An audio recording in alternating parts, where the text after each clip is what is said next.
Teaching 2.6 में आप सभी का स्वागत है एवं वेलकम है। तो हमारी चल रही है पॉलिटी यानी पॉलिटी कक्षा 6 की, और हिस्ट्री हो चुकी है, ज्योग्राफी हो चुकी है, और सीटेट प्रीवियस ईयर पेपर 2 के पेपर भी हो चुके हैं यानी चल रहे हैं, कुछ अभी रह गए वो सारे हो जाएंगे।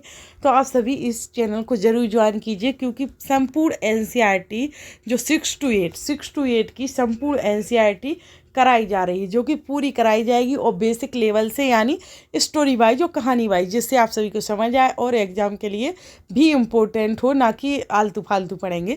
इसमें कुछ ऐसे रहेंगे जो कि कहानी रहेंगी, उनको नहीं पढ़ेंगे, जो एग्ज़ाम से रिलेटेड है वही पढ़ाया जाएगा। और 2024 की जो एनसीईआरटी उसी की रिलेटेड पढ़ाई जाएगी, ना कि पुरानी जो कुछ चैप्टर क्योंकि मर्ज कर लिए गए, हटा दिए गए, तो उनको नहीं पढ़ाया जाएगा। यानी हटा दिए गए हैं कुछ चैप्टर 2024 की एनसीईआरटी के अंतर्गत, तो उनको नहीं पढ़ाया जाएगा। जो 2024 में चैप्टर्स हैं वही पढ़ाए जाएंगे और बेसिक स्टोरी वाइज। चलो स्टार्ट करते हैं आज की।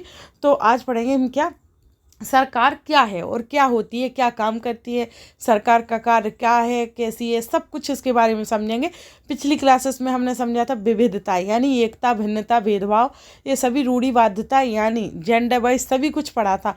और जिसने अगर पॉलिटी पूरी कर ली ना, तो उसकी 20 नंबर की जो वो आती ना पेडागोजी, 20 नंबर की बाल विकास पेडागोजी सोशल साइंस में आती, जिसकी वो कंप्लीट हो जाएगी अगर उसने पॉलिटी कर ली पूरी। तो क्योंकि पॉलिटी जो 6, 7, 8 इन तीनों की अगर पढ़ ली ना, तो उसमें से आधी पेडागोजी रहती है, वो भी कंप्लीट हो जाएगी और क्वेश्चन आंसर भी, इसलिए वो ज़रूर पढ़ें, बहुत इंपॉर्टेंट है। चलो आज की क्लास स्टार्ट करते हैं। तो सरकार का कार्य क्या होता है, जैसे कि सरकार शब्द का जिक्र कई बार सुना होगा आप लोगों ने, जो कि यह हमारे जीवन में कितनी महत्वपूर्ण भूमिका निभाती हैं सरकारें, उनके बारे में देखते हैं। चलो, सरकार से कामगारों से थोड़ा आगे निकल गया। सरकार से कामगारों के अधिकारों की रक्षा की मांग। सरकार से कामगारों के अधिकारों की रक्षा की मांग एवं बाढ़ पीड़ितों के लिए सरकार की ओर से राहत सामग्री कैसी होती है, एवं प्याज की दर में उछाल, सरकार ने प्याज के दाम तय किए, सभी के बारे में जानेंगे। सर्वोच्च न्यायालय के लिए 5 और न्यायाधीश सरकार और सभी कोयला और बिजली विभागों के पुनर्गठन के पक्ष में है सरकार। और सरकार ने 15,000 से अधिक गाँवों को सूखाग्रस्त घोषित किया। तो जो इधर ये दिए गए ना जो इतने सारे, तो इन सभी के बारे में हम पढ़ेंगे, इनके बारे में या और इन सभी के बारे में मुद्दा कैसे सरकार उठाती। तो हर एक देश को विभिन्न निर्णय लेने एवं काम करने के लिए सरकार की ज़रूरत है। और ये निर्णय कई विषयों से संबंधित हो सकते हैं, जैसे सड़कें, स्कूल कहाँ बनाई जाए, बहुत ज़्यादा महंगी हो जाने पर किसी भी चीज़ के दाम कैसे घटाया जाए, अथवा बिजली की आपूर्ति को कैसे बढ़ाया जाए। सरकार कई सामाजिक मुद्दों पर भी कार्रवाई करती है, जैसे कि इन सभी पर तो करती है, और सामाजिक ऐसे मुद्दे बहुत सारे होते हैं जिन पर भी कार्रवाई करती है सरकार। जैसे कि उदाहरण के लिए सरकार गरीबों की मदद करने के लिए कई कार्यक्रम चलाती है, और इनके अलावा वह अन्य महत्वपूर्ण काम भी करती है, जैसे डाक एवं रेल चलाना, जैसे डाक सेवा करना, रेल चलाना।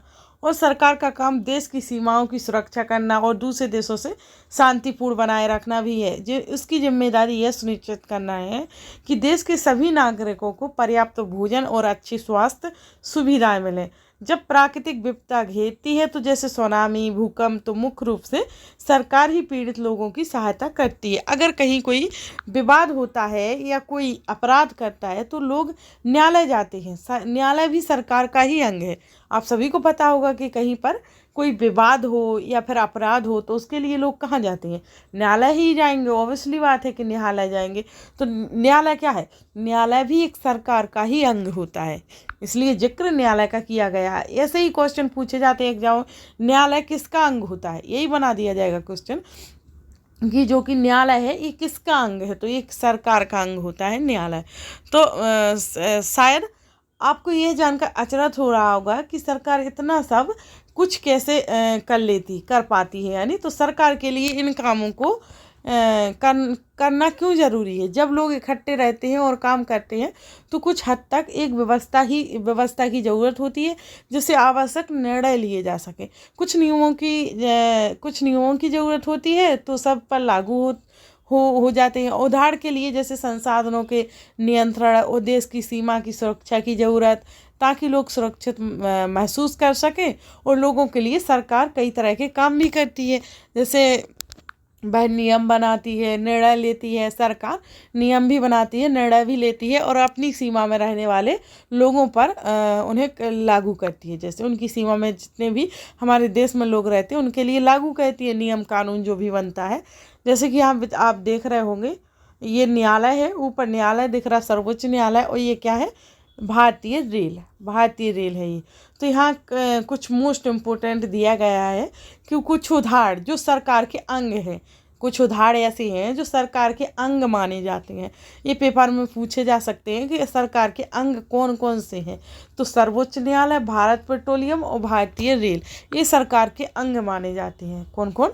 सर्वोच्च न्यायालय, भारत पेट्रोलियम और भारतीय रेल, ये सरकार के अंग है। सरकार के स्तर, सरकार कितनी सारी अलग अलग चीज़ों के लिए जिम्मेदार है। तो क्या आप सोच सकती हैं कि सरकार ये सारे इंतजाम कैसे करती होगी? तो दरअसल सरकार अलग अलग स्तरों पर काम करती है।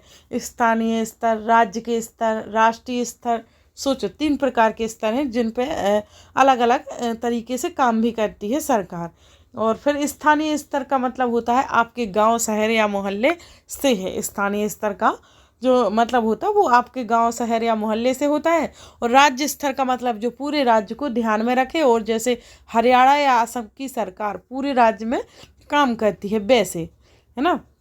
फिर राष्ट्रीय स्तर की सरकार का संबंध पूरे देश से है। कैसा? कि राष्ट्रीय स्तर है जो 3 स्तर है। राज्य, पहले स्थानीय स्तर, राज्य स्तर और राष्ट्रीय स्तर। तो स्थानीय स्तर आपने जान लिया कि किससे संबंधित हो, और राज्य स्तर भी जान लिया। अब बचा हमारा राष्ट्रीय स्तर। तो राष्ट्रीय स्तर की सरकार का संबंध पूरे देश से होता है सीधे। इस किताब में आप आगे ये भी पढ़ेंगे कि स्थानीय सरकार कैसे काम करती है। हम देखेंगे कि स्थानीय सरकार कैसे काम करती है, और आगे सब राज्य सरकार के बारे में देखेंगे और राष्ट्रीय सरकार के बारे में देखेंगे। चलो, यहाँ पर जैसे कि ये हरियाणा सरकार है जो पूरे राज्य में काम करती है। इधर असम है, ये दोनों कैसे काम करती हैं अपने राज्य में, ये बताया गया। यहाँ भारत प्रशासनिक प्रभाग यानी 2011 के बारे में ये मानचित्र दिखाया गया। तो मोस्ट इम्पोर्टेंट एक लाइन है जिसको आप अच्छे से रीड करिएगा, और आप हो सके तो कॉपी में पॉइंट लिख लीजिएगा क्योंकि बहुत इम्पोर्टेंट है नोट। आंध्र प्रदेश राज्य के पुनः गठन के बाद 2 जून 2014 को तेलंगाना भारत का 29वां राज्य बना था।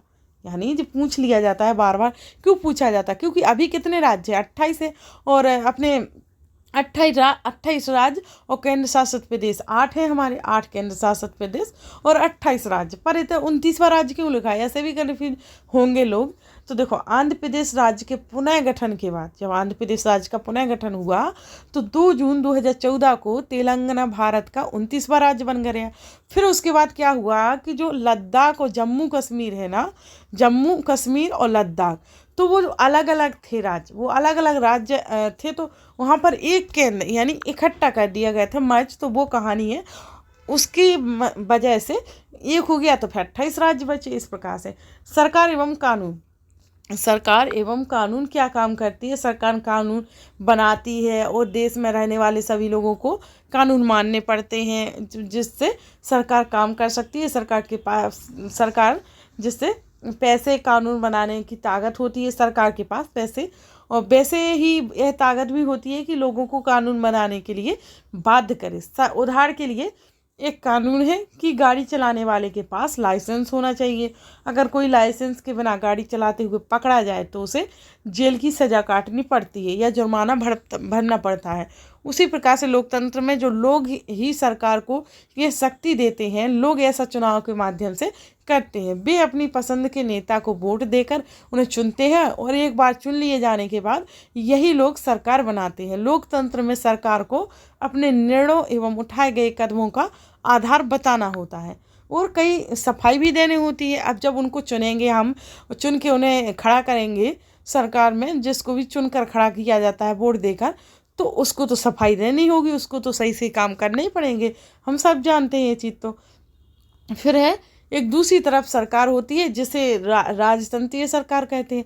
इसमें राजा या रानी के पास निर्णय लेने और सरकार चलाने की शक्ति होती है। राजा के पास सलाहकारों का एक छोटा सा समूह होता है जिससे वह विभिन्न मुद्दों पर चर्चा कर सकता है और अंतिम निर्णय लेने की शक्ति उसी के पास रहती है। लोकतंत्र के समान राजतंत्र में राजा या रानी को अपने निर्णय के आधार नहीं बताने पड़ते और ना ही अपने निर्णयों की सफाई देनी पड़ती है लोकतंत्र के आधार पर। यहाँ लोकतंत्र के आधार पर बताया जा रहा कि उनको अपनी सफाई नहीं देनी पड़ती है। फिर सरकार जो कार्यवाही कर सकती है, उसके अलावा अगर लोगों को लगे कि किसी कानून का ढंग से पालन नहीं किया हो रहा है या किया जा रहा है तो वे भी कुछ कदम उठा सकते हैं। उदाहरण के लिए क्या, अगर किसी व्यक्ति को यह लगे कि उसको उसके धर्म या उसकी जाति के कारण उसकी नौकरी में नहीं लिया गया है तो वह न्यायालय जा सकती है या जा सकता है और यह दावा कर सकती है कि कानून का पालन नहीं हो रहा है। तब न्यायालय आदेश देगा कि यह कदम उठाने की ज़रूरत है ना। यही पॉइंट पूछ लिए जाते हैं, जैसे कि कैसे जा सकता है न्यायालय, कौन कौन से कारणों से। अब जितना स्टेटमेंट दे दिया जाता है उधार के लिए और पूछा जा सकता है कि कहाँ जा सकता है, तो न्यायालय में अपनी सफाई देने जाएगा वो कि ये काम हो रहा है, मतलब ये काम हमारे प्रति गलत हो रहा है। तो लोकतांत्रिक सरकार के बारे में पढ़ेंगे। तो भारत एक लोकतंत्र है। इस लोकतांत्रिक व्यवस्था को पाने के लिए हमने लंबी लड़ाई लड़ी है और संसार में और भी कई देश हैं जहां लोगों ने लोकतंत्र लाने के लिए संघर्ष किए। ऊपर बताया जा चुका है कि लोकतंत्र की मुख्य बात यह है कि लोगों के पास अपने नेता को चुनने की शक्ति होती है। लोकतंत्र वही है, लोकतंत्र यानी सारी जनता यानी लोग, है ना। तो एक अर्थ में लोकतंत्र लोगों का ही शासन होता है। लोकतंत्र यानी सभी लोगों को मिलाकर ही लोगों का शासन होता है। लोकतंत्र में मूलभूत विचार यह है, जो लोकतंत्र है उसमें मूलभूत विचार यह है कि लोग नियमों को बनाने में भागीदार बनकर खुद ही शासन करें। और आज के समय में लोकतांत्रिक सरकार को प्रतिनिधि लोकतंत्र कहते हैं।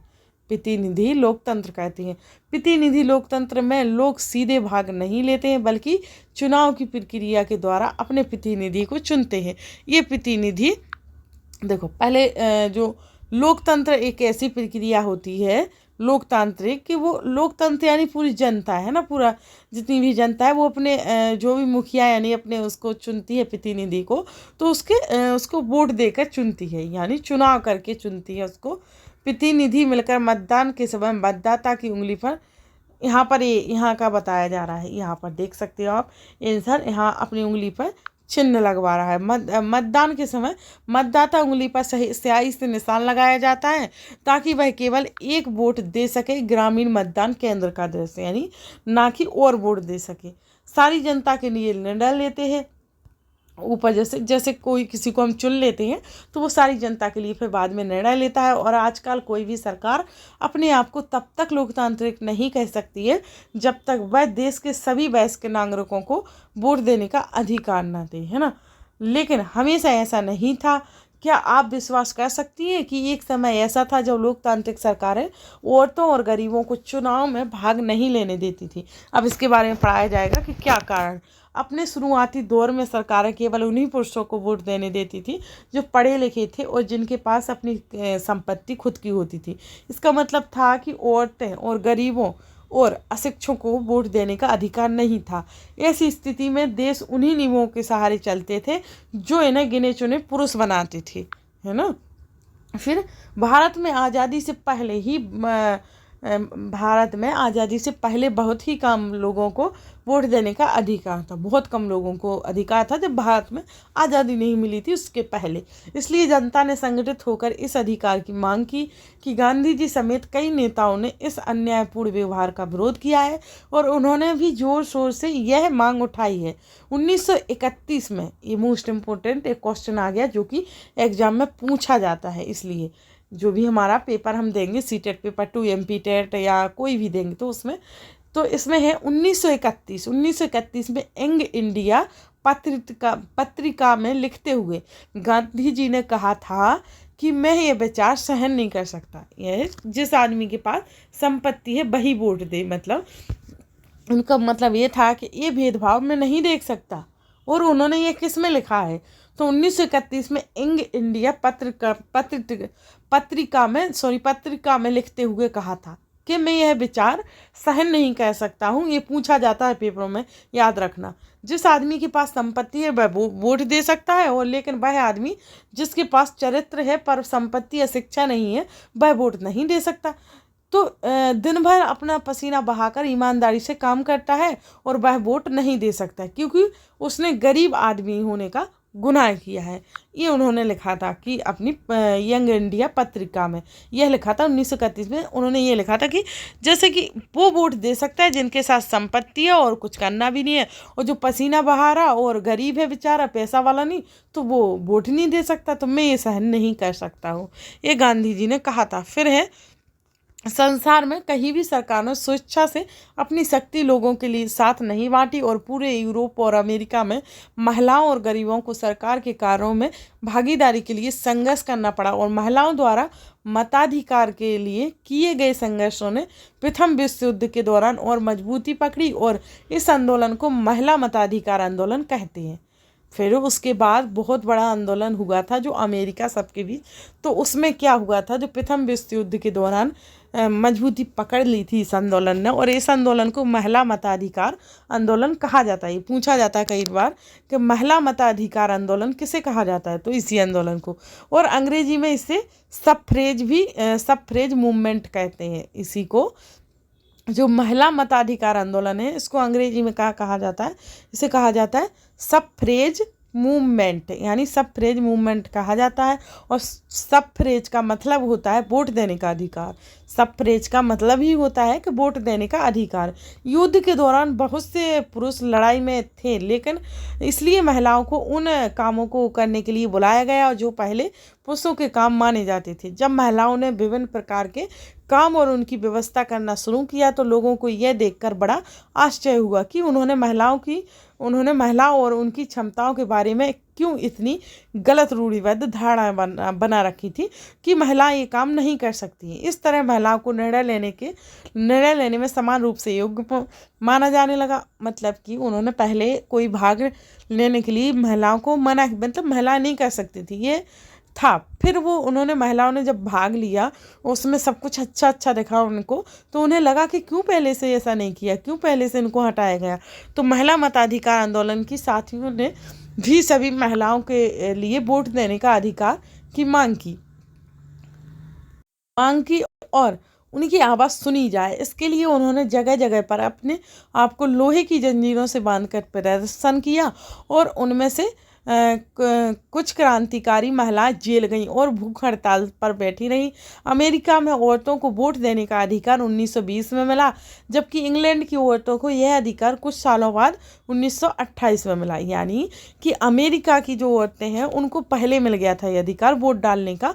उन्होंने क्योंकि आंदोलन शुरू किए थे ना, इस वजह से, तो उनको मिल गया था 1920 में वोट डालने का अधिकार, और जो इंग्लैंड की औरतें थी उनको मिला था 1928 में यह अधिकार वोट डालने का। तो यहाँ पर हमारी क्लास ख़त्म हो जाती है 3 की, और अगला चैप्टर हम पढ़ेंगे पंचायती राज के बारे में। 5 चैप्टर है पंचायती राज, 4 चैप्टर है जो वो हटा दिया गया है 2024 की एनसीईआरटी के अनुसार, वो चैप्टर हट गया है। तो आपको वही पढ़ाया जाएगा जो आपके पेपर से रिलेटेड है, ना कि ऐसा पढ़ाया जाएगा कि जो जैसे हटा दिया गया चैप्टर वो भी आपको पढ़ा देते, तो आपका टाइम वेस्ट ही होता है और कुछ नहीं होता है। जब अगर CBSE से जो भी आपकी बुक्स हैं, जो एनसीईआरटी में जो भी है, जो अभी है वही पूछा जाता है, ना कि और बुक्सों से। तो आपको पता ही होगा यूपीएससी MPSC कोई भी एग्जाम से में ले लो, सीटेट में तो पक्की एनसीईआरटी से जो भी इसमें सीधा सीधा लिखा रहता वही उठा के रख दिया जाता है, ना कि उसमें से कुछ अलग बनाते हैं। इसलिए हाँ कुछ बदल देते हैं वर्ड्स, पर तरीका वही रहता है, वही क्वेश्चन रहते हैं। इसलिए आपको एनसीईआरटी फॉलो करना बहुत इंपॉर्टेंट है। और आप डेली क्लासेस लीजिए, डेली पढ़ाया जा रहा है आप सभी को, पूरी संपूर्ण एनसीईआरटी करा दी जाएगी। और जो अब हमारा जुलाई अगस्त में एग्जाम आने वाला है उसमें कम्प्लीटली एनसीईआरटी संपूर्ण हो चुकी होगी, और 1 लाइन वाले क्वेश्चन चलेंगे, 1 लाइन वाले क्वेश्चन भी स्टार्ट हो जाएंगे। अगर आपका इंटरेस्ट है तो आप लाइक सब्सक्राइब करते जाइए और शेयर भी करिए सभी को, तभी आपको बहुत अच्छा कंटेंट प्रोवाइड होगा। अभी तो हो ही रहा है और अच्छा होगा। इसके बाद प्रीवियस ईयर के पेपर भी लगवाए जाएंगे। तो चलो आज क्लास यहीं ख़त्म करते हैं, और सभी को शेयर और लाइक ज़रूर एक कर दीजिएगा। और सब्सक्राइब, चलो बेल आइकन को प्रेस कर लीजिएगा, क्योंकि आपके पास नोटिफिकेशन मिल जाएगा, जिससे आप डेली कंटिन्यू क्लास कर पाएंगे। और प्ले लिस्ट में जाकर चेक कर लीजिएगा, क्योंकि वहाँ पर सारी नंबर वाइज क्लासेस डली हैं और अलग अलग है। हिस्ट्री अलग है, पॉलिटी अलग है, ज्योग्राफी अलग है, सब अलग अलग है। तो आप पढ़कर वहाँ पर प्ले लिस्ट में ज्वाइन हो सकते हो और आप डेली क्लासेस देख सकते हो। चलो आज क्लास यहीं ख़त्म करते हैं। Thanks to for watching video.